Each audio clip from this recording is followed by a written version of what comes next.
Assalamualaikum warahmatullahi wabarakatuh. Anak-anak semuanya dimanapun berada, Alhamdulillah pada kesempatan yang baik ini kita bisa kembali lagi melaksanakan pembelajaran secara online untuk mapel akidah akhlak kelas 7 MTS di semester genap. Kali ini kita akan membahas bab yang ke-9, yaitu adab membaca Al-Quran dan berdoa. Sebelum kita mulai pembelajaran, marilah kita berdoa mohon kepada Allah Subhanahu wa taala, mudah-mudahan ilmu yang kita peroleh akan berkah dan bermanfaat. Bismillahirrahmanirrahim. Raditu billahi rabba wa bil islami dina wa bi Muhammadin nabiyya wa rasula. Rabbi zidna ilma warzuqna fahma. Amin ya Allah ya rabbal alamin. Baik anak-anak semuanya, kali ini kita akan membahas mengenai adab membaca Al-Quran dan berdoa. Ini adalah hal yang sangat penting ya. Sebagai umat Islam, kita tentu harus bisa membaca Al-Quran dan tahu adab dalam membaca Al-Quran. Sekaligus ketika kita berdoa, bermunajat kepada Allah Subhanahu wa ta'ala. Pada kesempatan ini, Pak Guru hanya akan menyampaikan adab membaca Al-Quran. Untuk adab berdoa, nanti insya Allah kita akan bahas pada pertemuan selanjutnya. Oke anak-anak, kalian perhatikan dulu peta konsep berikut ini ya. Yang pertama kita akan membahas materi menjelaskan pengertian adab membaca Al-Quran dan adab berdoa. Nanti kita akan membahas adab membaca Al-Quran terlebih dahulu ya. Kemudian menjelaskan adab-adab membaca Al-Quran ya. Kemudian menunjukkan contoh hikmah mengamalkan adab yang baik dalam adab membaca Al-Quran dan juga berdoa. Nanti kita akan menunjukkan contoh hikmah mengamalkan adab yang baik dalam adab membaca Al-Quran saja dulu. Kemudian mampu mempraktekkan adab-adab dalam membaca Al-Quran dalam kehidupan sehari-hari. Bisa dipahami ya anak-anak ya. Nanti diharapkan setelah pembelajaran ini, nanti kalian mampu menjelaskan pengertian adab membaca Al-Quran, menyebutkan adab membaca Al-Quran, kemudian menunjukkan hikmah dan juga bisa mempraktekannya dalam kehidupan sehari-hari. Baik, langsung saja kita masuk ke materi. Kalian perhatikan dulu gambar berikut ini ya. Ini adalah gambaran seorang ayah yang sedang mengajari anaknya membaca Al-Quran ya. Tentu disertai dengan adab-adab yang baik dalam membaca Al-Quran. Nah, setelah kalian tadi mengamati gambar, ya mungkin timbul pertanyaan dalam hati. Apa yang dimaksud dengan Al-Quran? Nah, kemudian bagaimana adab membaca Al-Quran yang baik? Oke, nanti kita akan bahas bersama-sama ya, biar kalian lebih paham lagi. Anak-anak semuanya, kita masuk ke yang pertama. Bagian mampu mempraktekkan adab-adab dalam membaca Al-Quran dan berdoa. Ini materi yang pertama. Meliputi yang pertama adalah pengertian Al-Quran dan membaca Al-Quran. Kalian cermati baik-baik ya. Secara bahasa, Al-Quran adalah berasal dari kalimat bahasa Arab, yaitu qara'a, yaqra'u, yang memiliki dua makna sebagai berikut. Yang pertama adalah qala. Dalam bahasa Indonesia itu artinya dibaca ya. Yang dibaca atau bacaan. Oke. Kemudian yang kedua adalah jam'u. Dalam bahasa Indonesia diartikan kumpulan dari berbagai macam kabar dan hukum. Bisa dipahami ya anak-anak ya. Jadi ini qara'a yaqra'u memiliki dua makna sebagai berikut. Yang pertama adalah qala dan yang kedua adalah jam'u. Oke. Sedangkan secara syariat Al-Quran adalah kalamullah yang diturunkan kepada Rasulnya dan penutup para nabi, yaitu Nabi Muhammad SAW, yang diawali surah Al-Fatihah dan diakhiri surah An-Nas, ayat atau surat ke-114. Oke, jadi Al-Quran ini ada 114 surat. Baik anak-anak semuanya, selanjutnya kalian perhatikan kembali. Membaca itu sendiri dibagi menjadi dua. Yang pertama adalah tilawah lafzihi, yaitu membaca Al-Quran dari segi lafal-lafalnya. Tahapan-tahapan ini mesti dilalui bagi pemula atau orang yang baru mengenal Islam, ataupun anak-anak, yaitu mengenal atau mengetahui makharijul huruf atau tempat keluarnya bunyi huruf dan dari lisan, kemudian sifat-sifat huruf Al-Quran, serta mempelajari hukum-hukum ilmu tajwid yang semuanya berguna agar bacaan atau tilawah yang dilakukan menjadi bagus, ya. Ini adalah tilawah lafzihi, ya. Membaca Al-Quran dari segi lafalnya. Ini harus benar makharijul huruf dan tajwidnya. Yang kedua adalah tilawah hukmihi, yaitu membaca Al-Quran dari segi hukum-hukumnya, yaitu menelaah kandungan Al-Quran itu sendiri dengan mempercayai kabar-kabarnya, mengikuti hukum-hukum yang telah ditetapkan oleh Allah Subhanahu wa Ta'ala, dengan cara menjalankan perintah-perintahnya dan menjauhi seluruh larangan-larangannya yang telah disebutkan dalam Al-Quran. Ini adalah tilawah hukmihi, ya, mematuhi hukum-hukum yang ada dalam Al-Quran dan mengamalkan dalam kehidupan sehari-hari.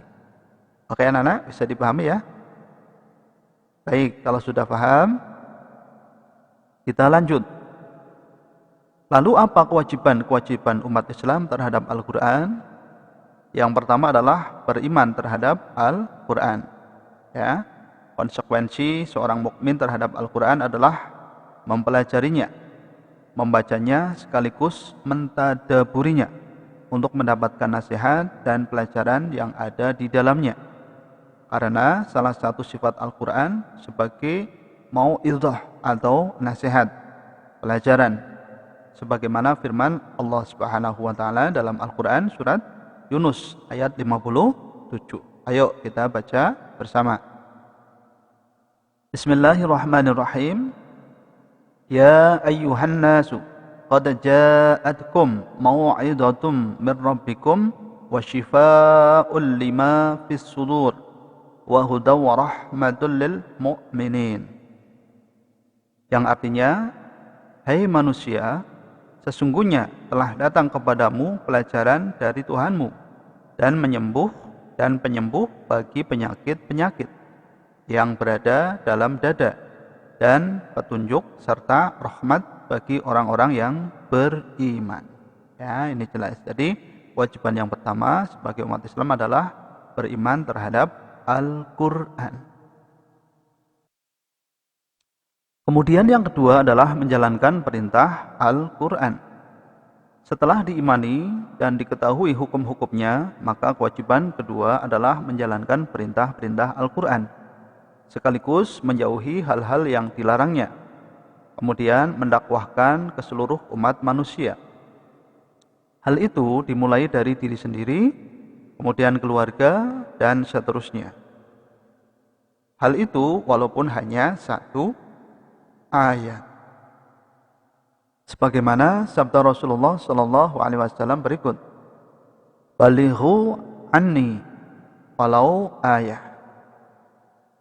yang artinya sampaikanlah dariku walaupun satu ayat, ya. Jadi setelah kita mengimani, kemudian kita menjalankan perintah Al-Quran dan menyampaikannya atau mendakwahkannya kepada orang lain walaupun hanya satu ayat. Anak-anak semuanya, selanjutnya adalah keutamaan membaca Al-Quran atau mempelajari Al-Quran. Apa saja? Yang pertama adalah termasuk insan terbaik. Nah ini, orang yang mempelajari, mengajarkan dan mengamalkan Al-Quran termasuk insan yang terbaik. Bahkan ia menjadi ahlullah atau keluarganya Allah Subhanahu wa ta'ala. Yang kedua, mendapat syafaat pada hari kiamat. Orang yang membaca Al-Quran akan mendapat syafaat dari Al-Quran pada hari kiamat nanti. Yang ketiga, memperoleh derajat yang tinggi. Shahibul Quran akan memperoleh derajat yang tinggi di surga. Kemudian yang keempat adalah melembutkan hati. Tilawah Al-Quran akan melembutkan hati bagi pembacanya dan orang yang mendengarkannya dengan baik. Ya, luar biasa. Ini adalah keutamaan membaca Al-Quran. Maka dari itu, marilah kita biasakan membaca Al-Quran di setiap harinya. Dan tentunya harus memperhatikan adab dalam membaca Al-Quran. Lalu apa saja adab dalam membaca Al-Quran? Kalian perhatikan. Yang pertama adalah niat yang ikhlas karena mencari keridhaan Allah semata. Yang kedua, khusyuk, tenang dan sopan. Yang ketiga, di tempat yang suci. Yang keempat, membaca doa isti'adhah atau berlindung kepada Allah dari godaan syaitan. A'udzubillahi minasyaitonirrajim. Ya, meminta perlindungan kepada Allah dari syaitan yang terkutuk tentu. Kemudian membaguskan suara, membaca dengan pelan dan juga tartil, ya. Ini membaca dengan tartil, memperhatikan panjang pendek, makharijul huruf dan juga tajwidnya. Sebagaimana diterangkan dalam Al-Qur'an. Ya, ini warattilil Qur'ana tartila. Yang artinya, dan bacalah Al-Qur'an itu dengan perlahan-lahan. Al-Qur'an surat Al-Muzammil ayat 4. Ya, jadi ini adalah beberapa adab dalam membaca Al-Qur'an. Silakan kalian perhatikan dengan baik ya, biar bacaan Al-Quran kita lebih bermanfaat. Oke anak-anak, bisa dipahami? Kalau bisa, sekarang coba kalian kerjakan latihan soal sebagai berikut. Yang pertama, jelaskan pengertian Al-Quran dari segi bahasa dan syariat. Yang kedua, apa yang dimaksud dengan tilawah hukmihi. Yang ketiga, sebutkan apa saja kewajiban umat Islam terhadap Al-Quran. Yang keempat, tuliskan Al-Quran surat Yunus ayat 57. Dan yang kelima, sebutkan 5 adab dalam membaca Al-Quran. Oke, semangat anak-anak ya, biar nanti kalian bisa lebih paham. Kalau nanti masih ada yang perlu ditanyakan, silahkan kalian bisa tulis dalam komentar video ini ya, atau kalian bisa langsung tanyakan ke Pak Guru. Demikianlah pembahasan kali ini mengenai adab membaca Al-Quran. Pak Guru berpesan, silahkan kalian biasakan atau istiqomahkan untuk membaca Al-Quran di rumah kalian masing-masing ya, setiap hari. Dan biasakan membaca Al-Quran dengan adab yang baik agar kita memperoleh keutamaan dari Al-Quran. Mudah-mudahan apa yang kita bahas akan bermanfaat untuk kita semuanya. Dan mudah-mudahan Allah Subhanahu wa ta'ala senantiasa memberi hidayah, inayah, pertolongan dan perlindungan kepada kita semuanya. Amin, amin ya Allah ya Rabbal Alamin. InsyaAllah kita akan lanjutkan pada pertemuan yang akan datang. Sekian dan terima kasih. Assalamualaikum warahmatullahi wabarakatuh.